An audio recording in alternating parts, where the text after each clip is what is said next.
الحمدللہ وکفا والصلاة والسلام علی عباد الذین اصطفیٰ اما بعد.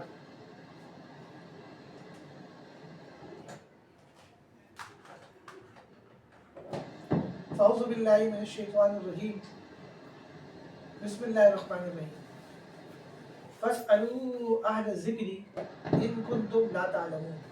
وعن ابی ہریرہ رضی اللہ تعالی عنہ قال قال رسول اللہ صلی اللہ علیہ وسلم امرنی ربی بتسع خشیۃ اللہ فی السر والعلانیہ وکلمۃ العدل فی الغضب والرضا والقصد فی الفقر والغنى وأن أسل من قطعني وأعطي من حرمني وأعفو عمن ظلمني وأن يكون صمتي فكرا ونطقي ذكرا ونظري عبرة وآمر بالعرف وقيل بالمعروف.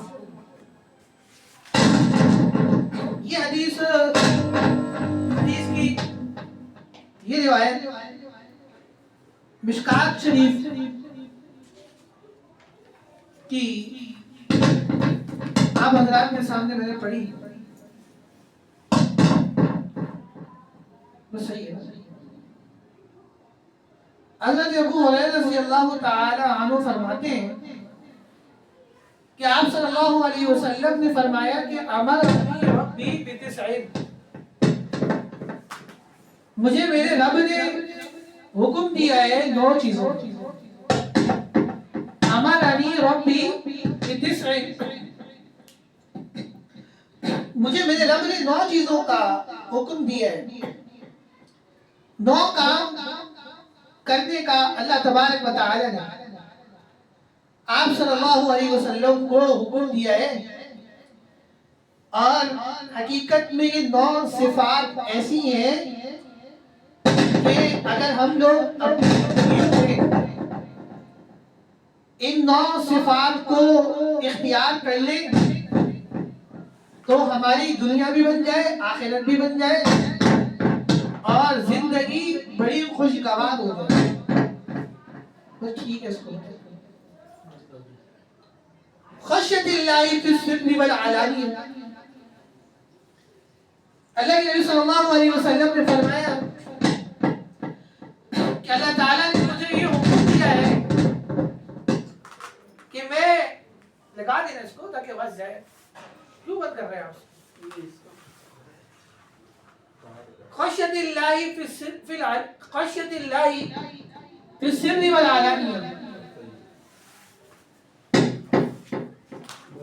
پہلی صفت جس کا حکم اللہ تعالیٰ نے آپ صلی اللہ علیہ وسلم کو اختیار کرنے کو دیا، امت کو اس کی تعلیم دی اور حکم بھی دیا کہ امت بھی اس کو اختیار کرے. قرآن کریم میں اور حدیث رسول اللہ صلی اللہ علیہ وسلم میں اسلوب ہے کہ خطاب آپ صلی اللہ علیہ وسلم کو ہوتا ہے اور تعلیم امت کے لیے ہوتی ہے. یہ حکم آپ صلی اللہ علیہ وسلم کو اللہ تعالیٰ نے براہ راست دیا اور یہ ہمارے لیے بھی ہے کہ ہم نے بھی یہ صفات اختیار کرنی ہے تاکہ ہماری دنیا اور آخرت بن جائے. یہ صفات مطلوب ہے. فرمایا خشیۃ اللہ فی السر والعلانیہ، اللہ تعالیٰ کا خوف اپنے اندر پیدا کرنا ہے. چاہے ہم تنہائی کے اندر بیٹھے ہو یا سب لوگوں کے ساتھ مجمع کے اندر بیٹھے ہو، ہمیں اللہ تبارک و تعالیٰ کا خوف اپنے اندر پیدا کرنا ہے.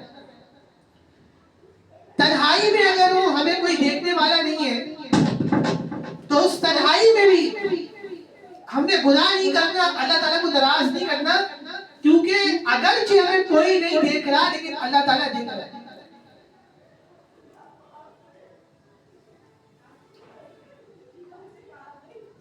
اور اسی طرح اگر ہم لوگوں کے ساتھ بیٹھے مجمع کے اندر کسی دعوت میں یا تقریب میں یہ لوگ ہمارے ساتھ ہیں، ہمیں اس مجمع میں بھی بیٹھ کر گناہ نہیں کرنا، اللہ تعالیٰ کو ناراض نہیں کرنا۔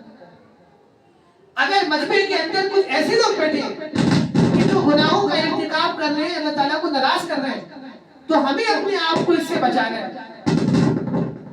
اور اس وقت ہمیں اللہ سے ڈرنا ہے۔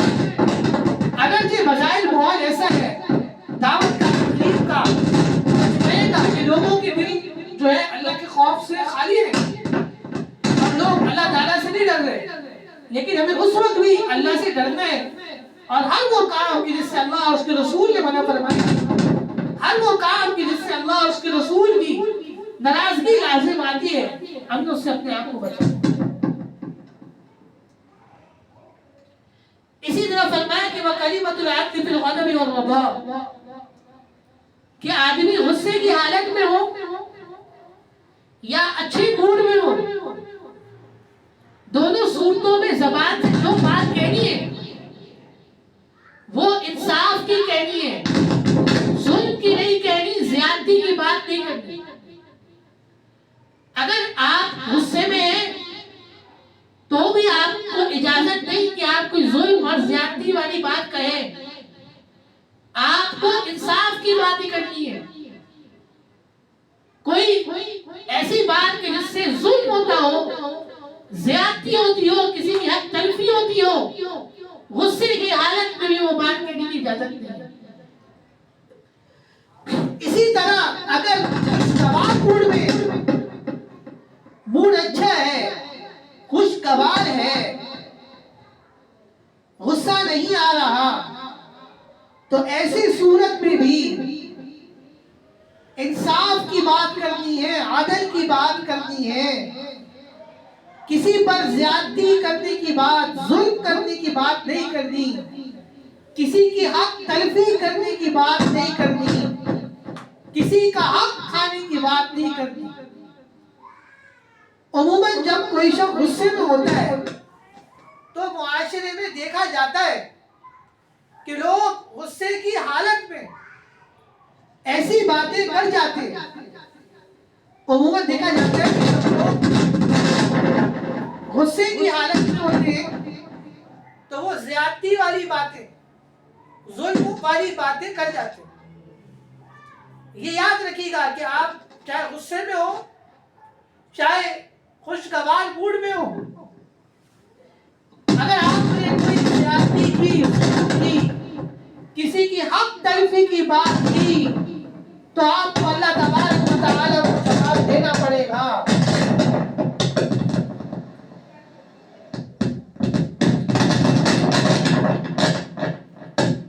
آج کل ایسے بھی لوگ پیدا ہو گئے کہ جو اس کی آواز کرنے کی وجہ کیا ہے؟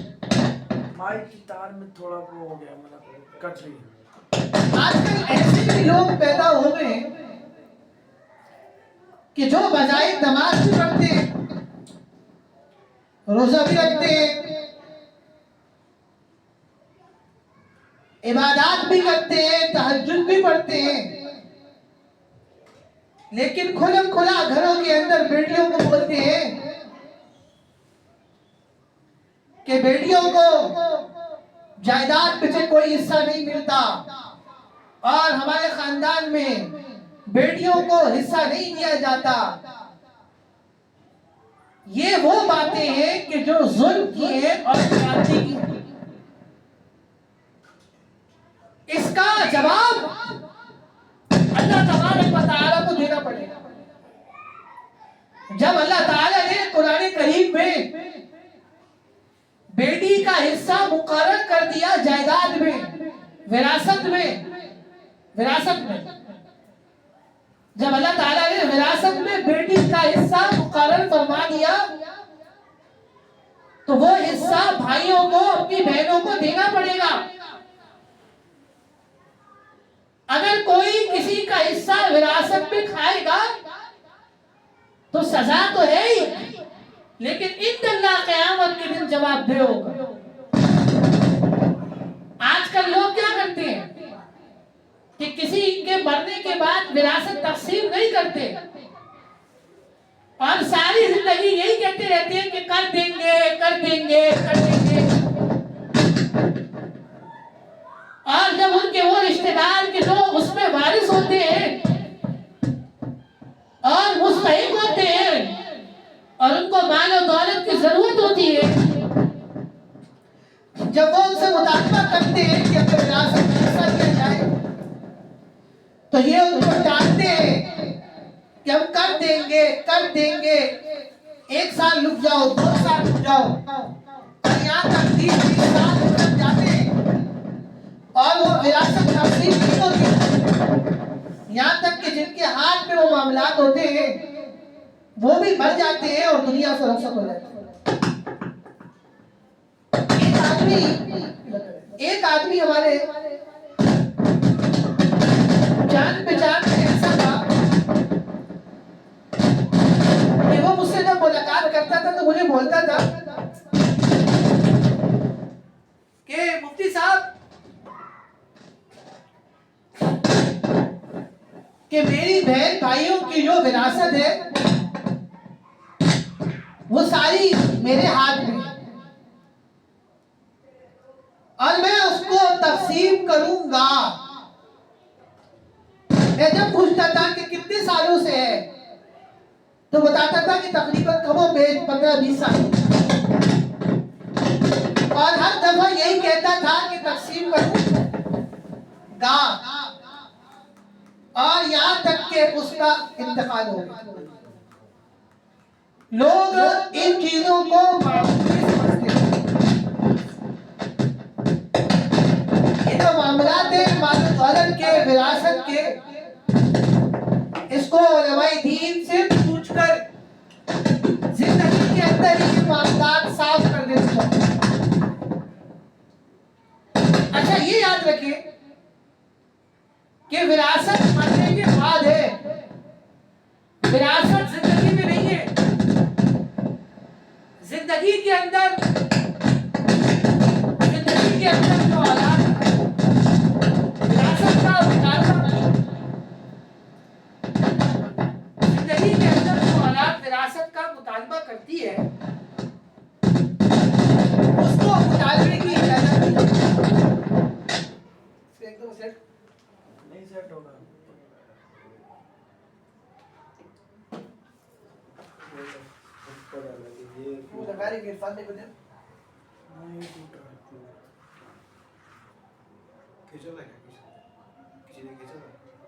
ایک منٹ لگا دیں۔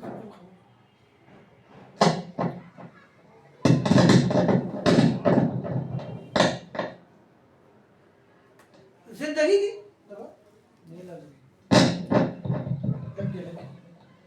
زندگی کے اندر وراثت نہیں ہے اور نہ اس کے مطالبے کا حق ہے۔ اگر والدین زندہ ہیں اور ان کے پاس جو مال و دولت ہے وہ بھی وراثت نہیں ہے جب تک کہ وہ زندہ ہے، اس لیے ان سے یہ مطالبہ کرنا اولاد کا کہ میرا جو حق بنتا ہے وہ مجھے دے دیں، یہ مطالبہ غلط ہے۔ ہاں اگر والدین یہ چاہتے ہیں کہ اپنی زندگی کے اندر اپنی اولاد میں مال تقسیم کریں تو اس کی تو یہ ہدیہ ہے، گفٹ ہے، تحفہ ہے۔ اس کی صورت یہ ہے کہ برابر برابر تقسیم کرنا ہوگا۔ اگر بیٹے کو 10 لاکھ دیے ہیں تو بیٹی کو بھی 10 لاکھ دینے پڑیں گے۔ یہ نہیں ہو سکتا کہ بیٹے کو زیادہ دیا یا بیٹی کو کم، یا بیٹی کو زیادہ دے دیا اور بیٹے کو کم۔ سب اولاد کے درمیان برابر مال تقسیم کرنا ضروری ہے۔ بخاری شریف میں کہ جناب نبی کریم صلی اللہ علیہ وسلم کے پاس ایک شخص آئے اور انہوں نے کہا کہ میں اپنے بیٹے کو مال دینا چاہتا ہوں اور چاہتا ہوں کہ آپ صلی اللہ علیہ وسلم کہ آپ کو میں گواہ بناؤں۔ آپ صلی اللہ علیہ وسلم نے اس شخص سے پوچھا کیا تم اپنی ساری اولاد کو مال دے رہے ہو، تقسیم کر رہے ہو برابر سرابر؟ اس شخص نے کہا کہ نہیں حضرت، میں اپنے صرف اس بیٹے کو مال دے رہا ہوں۔ تو آپ صلی اللہ علیہ وسلم نے فرمایا کہ لا اشهدو جولی، میں گواہ نہیں بنوں گا ظلم کے اوپر۔ تم یہ ظلم کر رہے ہو کہ ایک اولاد کو مال دے رہے ہو اور بقیہ اولاد کو مال نہیں دے رہے، میں اس ظلم کے اوپر گواہ۔ آپ کو پتہ ہے یہ بات کہ بیٹیوں کی شادی کے موقع پر ماں باپ بیٹیوں کو سونا دیتے ہیں، یعنی اس کی مختلف سیٹ وغیرہ بنا کے دیتے ہیں، اور لوگ اس بات کا حساب کتاب نہیں کرتے کہ ہم نے اپنی بیٹی کو کتنے مالیت کے سیٹ دیے۔ اگر آپ شادی کے موقع پر اپنی بیٹی کو 5 لاکھ روپے کا سونا بنا کے دے دیں، اگر آپ اپنی بیٹی کو شادی کے موقع پر 5 لاکھ روپے کی مالیت کا سونا بنا کے دے دیں چاندی، تو یاد رکھیں کہ آپ کے جتنے اور بیٹے بیٹیاں ہیں ان کو بھی 5 لاکھ روپے دینا ضروری ہے، چاہے وہ 5 لاکھ روپے کیش دے دیں آپ، چاہے اس کے سیٹ بنا دیں۔ یہ کہ بخاری شریف میں ہے کہ اللہ کے نبی صلی اللہ علیہ وسلم نے فرمایا اے دلو بین اولادکم فی العطیہ، کہ اپنی اولاد کے درمیان جو مال تقسیم کرتے ہو، تحفے دیتے ہو، گفٹ دیتے ہو، اس میں انصاف کرو، برابری کرو۔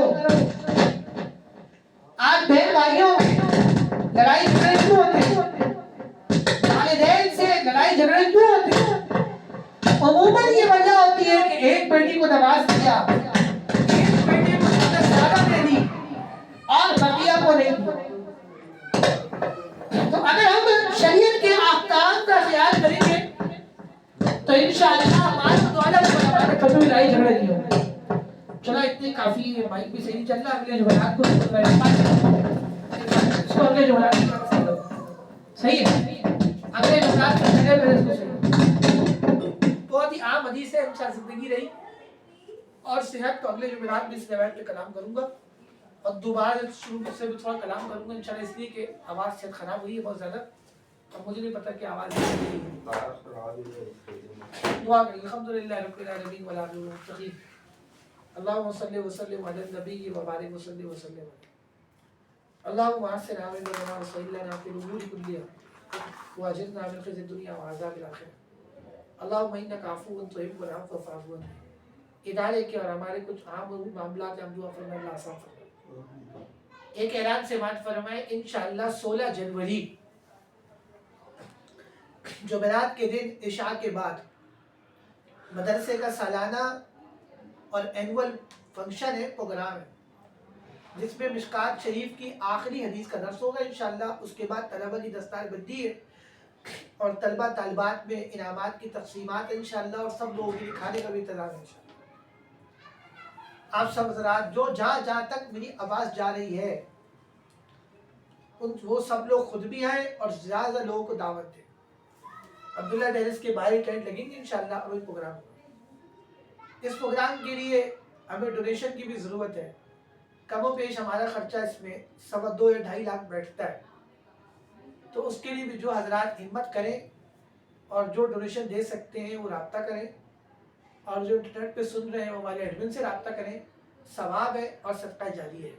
تقریباً 2.5 لاکھ کا خرچہ ہے، اور اس قسم کے پروگراموں سے دین کا پیغام زیادہ دور تک پہنچتا ہے، اور دعا فرمائے اللہ اس کے خزانوں کو بھی انتظام فرمائے، بہترین پروگرام اور اللہ آسان فرمائے۔